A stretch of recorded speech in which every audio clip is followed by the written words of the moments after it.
Good morning, all. Welcome back to my channel, Ali Sir Chemistry Class for All. Today, I'll discuss some problem related to the JAM 2023. So, this is very fast question answer sessions. So, let's concentrate. In question number 1, we have already written here on hydrolysis, aluminum carbide produce CH4, C2H6, C2H4, C2H2. So what is aluminum carbide? All of you know this. So I'm going to write down the reaction here. Al4C3 plus hydrolysis spin reaction with water. When heated with water, we get methane CH4 plus aluminum hydroxide. So the product will be CH4. So it is very simple problem. So when aluminum carbide is react with water or hydrolysis with water, we get methane. So answer will be A. So I think it is clear for all of you. This is simple, very simple reactions. This is the important reactions of metal carbide. So now we move to the problem number 2. In problem number 2, it is written already here. The correct order of melting point of group 1s group 15 trifluoride. Sorry, this is not 1s. This is 15. Group 15 trifluorides is.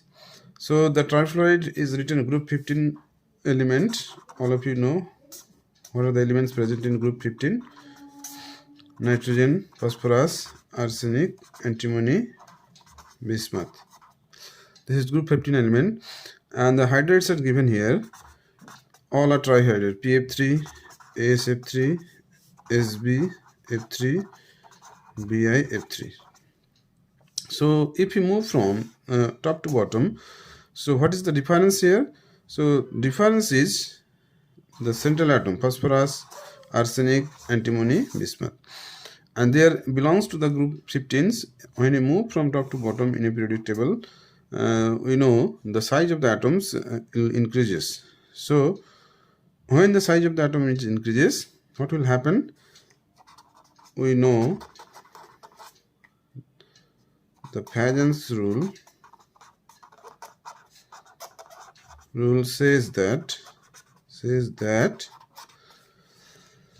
higher the value of ionic potential of a metal, that is IP value, that is phi value, higher will be the covalent character. So what is ionic potential value? Ionic potential value phi is given by charge by radius. So all of you see here the charge, that means the charge of phosphorus or arsenic, antimony, bismuth, all are in class 3 oxidation state. So charge is the same. So it depends on radius. Radius means radius is also depends on size. So when you move from top to bottom, the size is increases. So the ionic potential value or phi value, reduces in the order bismuth, antimony, arsenic, phosphorus. So when you move from bismuth to antimony to arsenic to phosphorus, the size of the atoms is decreases. So when size of the atom is decreases, it is obvious that radius of the atom is also decreases because the charge remains same. So the ionic potential value will be in the order phosphorus, then arsenic, then antimony, then bismuth. Okay. So according to the Paget's rule, higher the value of ionic potential, higher is the covalent character. So when you move from top to bottom, PF3 to BF3, the covalent character decreases, and obviously ionic character increases. So with increasing ionic character, the melting point will also increase. So correct answer will be answer A, because BF3 has the more ionic character compared to SBF3, compared to SF3, compared to PF3. So the questions is depends on Paget's rule, which is very important for chemical bonding chapter. So you look at it. Now move to the question number 3. The compound that contain the most acidic hydrogen. This is also very simple questions. Just see in compound A, what is written in ethylene. The compound that contains the most acidic hydrogen. We know acidic hydrogens are those hydrogens which are able to donate by compounds. So when a hydrogen is donated by a compound, the corresponding corresponding anion is called conjugate base of the corresponding acid. So if you consider this is an acid, the corresponding anion will be CH2 double bond CH minus. And in B, this is A, this is B, here is acetylene. So its anions will be, that is conjugate base will be CH3C minus. Write down the conjugate base of C, CH2 double bond C double bond CH2. Conjugate base will be CH2 double bond C double bond CH minus. And write down the conjugate base of D. Its conjugate base will be CH3, CH3, CH3, CH2 minus. So just this is very simple. So just remove one H plus and write the conjugate base. So this is all of you know this. Just for your convenience, I am giving these problems. This is very simple problem, and it is also taken from previous year questions from JAM. I think this is from 2018. So you see how simple is it. Now the answer will be, I think all of you know this. This carbon is sp2 hybridized. This carbon is sp2 hybridized. This is sp. This is also sp. This is sp3. Okay. Sorry, this is sp2. This is sp2. This is sp3. So you know the percentage of S character will be high in sp orbitals. Sp hybrid orbitals. So the percentage I have written here, sp, sp2, sp3. All of you know this. Sp character is, here is S character 50%, here P character 50%, here S character 33%, 33.33%, and 66.66%. In sp3 it is 25% and 75%. So if you see here, the S character is maximum in sp. So the conjugate base from acetylene will be more stable from the given all compounds. So the answer will be the B. The compound that contains the most acidic hydrogen will be B, that is acetylenic hydrogen. So all of you know this. The acetylenic hydrogen and the terminal hydrogen of an alkyne is more stable. Terminal hydrogen of an alkyne is more acidic compared to alkene and alkane. So now move to the question number 4. The decay mode of carbon 14 and oxygen 14 are. The decay mode. This is a very interesting problem from nuclear chemistry. All of you know this. This is called nuclear chemistry, or you may call it radioactivity. Whatever you call it, doesn't matter. So just see what is written here. 6C14. This is an isotope of carbon. We know the carbon has three isotopes: 6C12, 6C13, 6C14. All of you know this. So this is very unstable because N by P ratio is very much high. N by P here, neutron is equal to 8 and proton is equal to 6. So N by P ratio is 8 by 6, which is too much high compared to stable C12, 6C12 atoms. So what will be happened here? So it will reduces the N by P ratio anyhow. So how will reduce? If it eliminates, if it decays beta means electrons. So its atomic number remains same its atomic numbers will increases and mass number remains same. So if you remove a beta particle, so what will happens? Beta particles means electron 1 is 0, so here we'll get 7 and 14. So this is called beta particle. And 7 and 14 is a stable isotope of nitrogen, so reaction will be stopped here. And now move to the O14, 8O14. So here the stable isotope of oxygen is 8O16. So it is unstable. So how will get it will get stabilized? It will get stabilized by the emission of positron. Positron means opposite of electron, that is plus 1e0. So just write down the equation, balanced equation.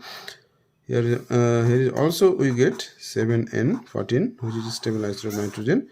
So what will emit for the stability? The decay modes of C14 and O14 will be, this is called positron, this is called this is called beta decay, and this is called positron emission. Positron. So the answer will be beta decay and positron emission. Now move to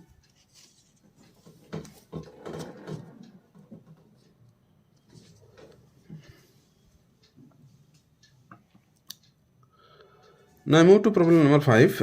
In the given reactions, the major product E and F are respectively are. So what is given here? Is phenol. We know the phenolic hydrogen is acidic hydrogen. This hydrogen is acidic due to the stability of the conjugate base of the phenol, which is called phenoxide ion. When you treat with sodium hydroxide, it will eliminate this hydrogen, and what will form? O minus, which is stabilized through resonance. So what will happen here? When you treat phenol by sodium hydroxide, we will get phenoxide ion. All of you know this. And when you react with carbon dioxide, so what type of reaction will happen here? This is an example of one type of aromatic electrophilic substitution. So this is, all of you know, this is plus alpha, this is showing plus alpha, so orthopara orienting. So what will happen after acidification? We will get OH, COOH, that is salicylic acid. So after getting salicylic acid, when you acetylation the product, will have, what will happen? We will get O, CO, CH3, COOH. So very simple problem. So this is E and this is F. So the answer will be,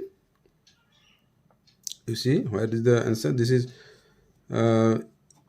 answer will be B. So E will be salicylic acid, and F is F is also written here.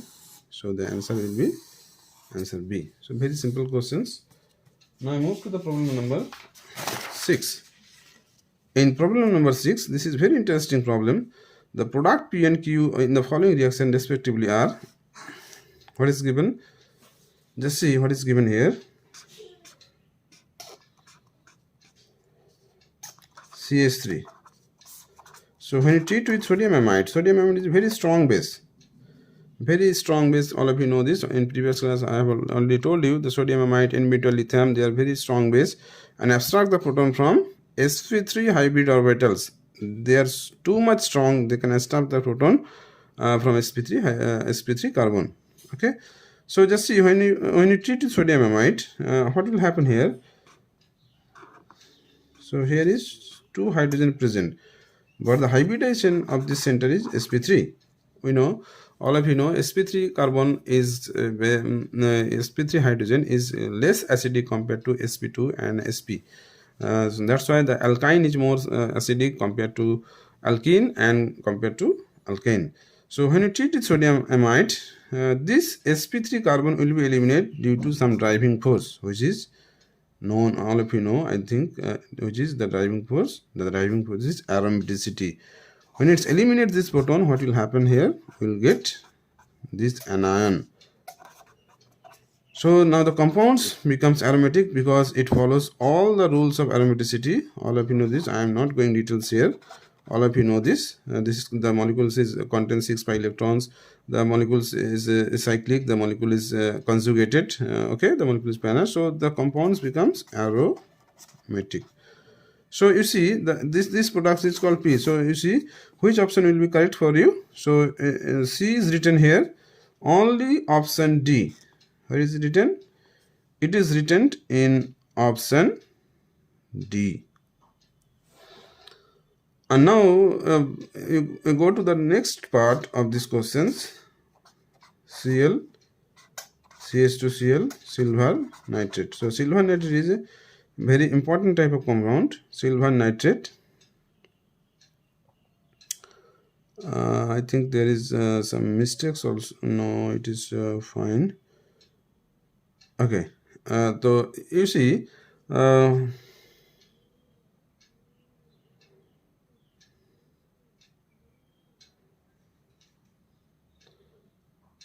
There is some mistakes. I think the compound will be here is a negative charge, I think. Okay, so here is D is also negative charge, and in C also negative charge. Now if you treat this compound, so chloro is here is chloro. So both are in sp, both are aliphatic halogen. You see, this carbon is sp3, this carbon is also sp3. So where the reaction will happen when you react a alkyl halide with silver nitrate.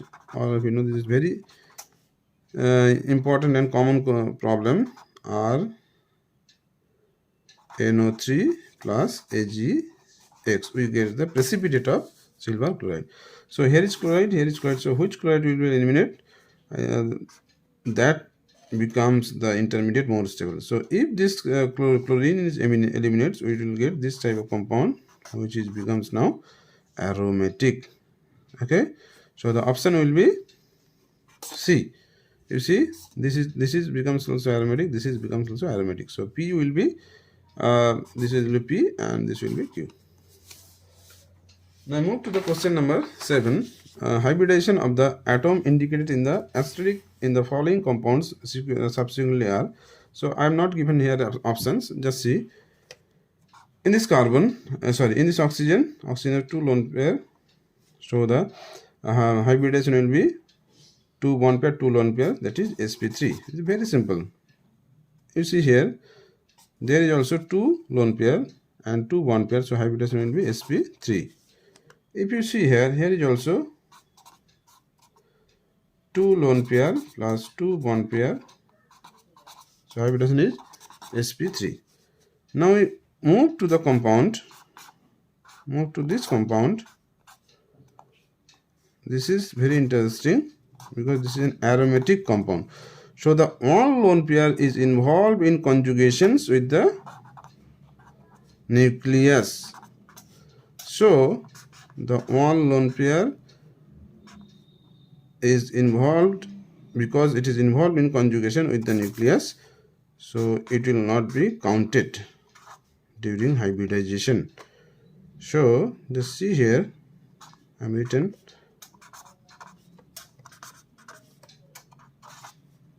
So this will be the actual structure of the compound. Only one lone pair is present. So what will happen here? So you see,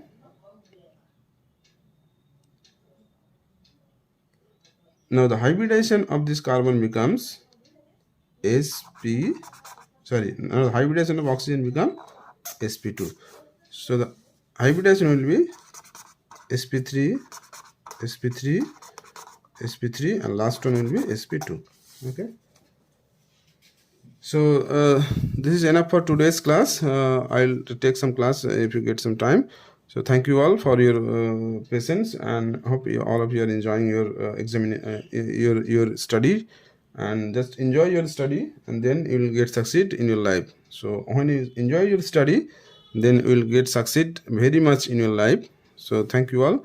If you like this video, please share, make some comment, and give some comments and share with your friends or your colleagues and whatever you want. Okay, thank you very much for your patience. Goodbye.